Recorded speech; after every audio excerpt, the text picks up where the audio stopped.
Hello, good afternoon and welcome to BBC News. The Welfare Reform Minister, Lord Freud, has issued this afternoon what he calls a full and unreserved apology after he was recorded, suggesting that some disabled people were not worth the full minimum wage.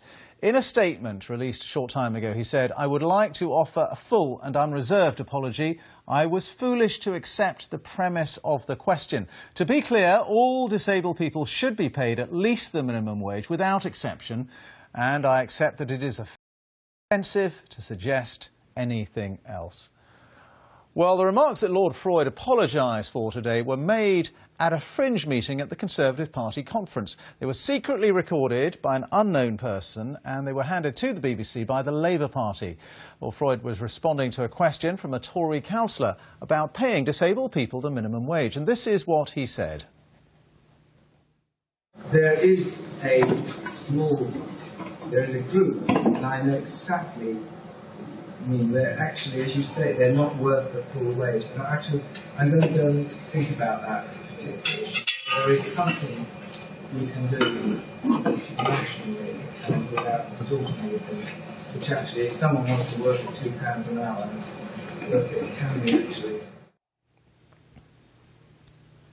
So that is the recording of Lord Freud at the Tory Party conference. Our chief political correspondent Vicky Young is at Westminster for us now. So Vicky, already pressure on Lord Freud to resign. He's issued this apology this afternoon. Is that going to be enough to save him, do you think? Well, I think David Cameron would have been feeling pretty buoyant before he went into Prime Minister's questions. This was a day when there's been another fall in unemployment, a fall in youth unemployment, and Ed Miliband's been having a difficult time. David Cameron clearly had some jokes ready about how the Labour leader had forgotten to even mention the economy in his conference speech. Instead, that was all turned on its head, Ed Miliband seizing his chance to make the Prime Minister look uncomfortable. He didn't just say that disabled people weren't worth the minimum wage. He went further and he said, and I quote, he was looking at, and I quote, whether there's something we can do if someone wants to work for £2 an hour. Mr. Speaker, surely someone holding those views can't possibly stay in his government. Well, those are not the views of the government. They're not the views of anyone in the government. The minimum wage is paid to everybody, disabled people included. Now, to some extent, I think Lord Freud is helped by the context of those remarks.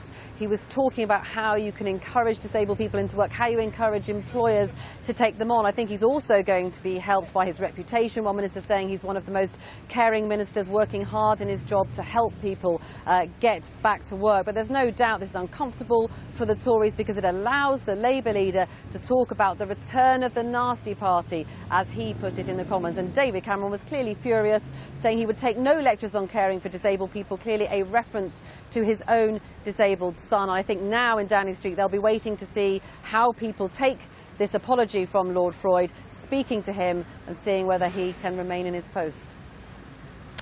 OK, Vicky, thank you very much indeed. Well, we can talk now to Sam Bowman, who's Research Director at the Adam Smith Institute, which is a free market think tank, and joins us now from central London. What are your views on what Lord Freud said about perhaps disabled people working for £2 an hour?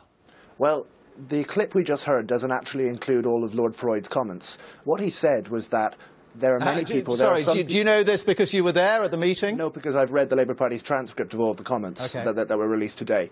What Lord Freud said was that some severely disabled people cannot produce enough. Their market worth is below what the minimum wage is. And if that's the case, they will not be able to find employment.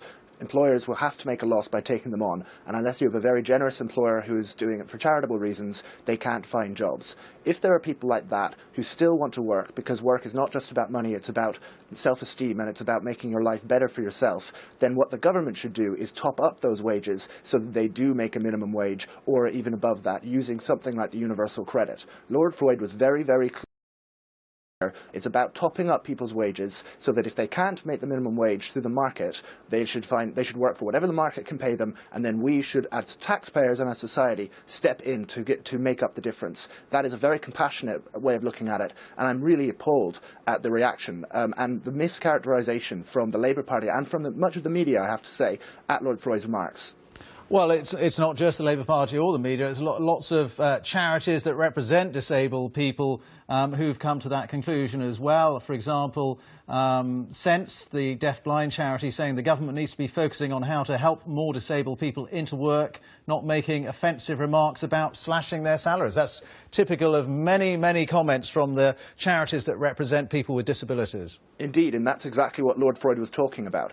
Now, empirically, he might be right, he might be wrong. We don't know how many people there are who are so disabled that they cannot work and be profitable at the minimum wage rate. That's a different question. The question is, if these people do exist, if there are people who are forced out of work who would feel that it would be an enrichment to their quality of life to be able to be in work because of the minimum wage, we should look at how we can allow them to have jobs and still make sure that they take home money because of, thanks to taxpayer top-ups, that will allow them to live a basic standard of living. Now, there are lots of countries that do this around the world. In the US, they have special minimum wage rates for people with disabilities, and then they subsidize the employment of those people so that they can earn a decent income. In the UK, we have Remploy, which up until recently employed many thousands of people who were disabled who could not find jobs on the market at taxpayer expense. That was the right thing to do, and if there are people today who cannot find jobs because of the minimum wage, the right thing to do would be look at how we can ease them into work. Do not expect employers to take the burden because they simply won't do it. Employers care about making a profit, and we as society, or we as taxpayers, step in and top up the difference. But surely you say allow employers to pay less than the minimum wage, but surely that is then recognising that some people are not able to do the job, and that you're losing the whole sense of equality that the minimum wage brings, and you know, that is not a healthy state for a country to be in. Well, we're talking about people with severe disabilities. I don't think it's a bad thing to recognise that there are some people who are severely disabled and have a very difficult time in life. If you are severely disabled, you do need help from others. You do need a compassionate society to help you live a basic standard of life. If we are saying that we want people with severe disabilities to not be in work because of some kind of idea of equality, it's better for them to languish at home, living on benefits when they want to be in work, I'm amazed. I don't think many people do think that, and I don't think many people who actually are in this situation feel that way. I think they want a sense of self-esteem. They want the sense of fulfillment that you get from working a job, and then the point being made by Lord Freud was that we can give them that. We have to accept that some people are not going to be able to produce the minimum wage value, but if we accept that, then we can still give them the basic standard of living that they need by letting them work for below the minimum wage and topping up their pay. That's what he said, and I'm amazed that people are taking the remarks out of context. All right, thank you for your views. That's Sam Bowman there from the Adam Smith Institute. Let's just bring you some